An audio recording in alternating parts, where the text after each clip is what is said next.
જય વિહતમાં જય દ્વારકાધીશ. શું છું તમારો અંકિત ડીજે ને આજે પણ આપણે જઈ રહ્યા છીએ ડાક પકડવા માટે. આ આપણી ટીમ છે અને આ ગાડી આવી ગઈ છે આપણે લેવા માટે.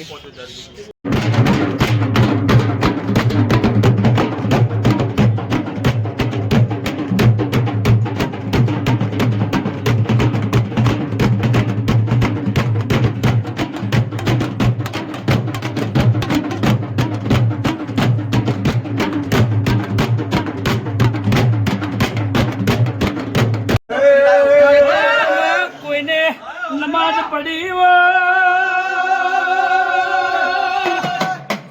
पहुंच हवा पहुंचनो समय बनो मेम तो कोई दाड़ो घड़ी बे घड़ी वार राठन पल्ली धरती हुनी मेली ला आ दावण ने पेढ़ी लंगो एवी जगत ना खबर ना पड़ू तो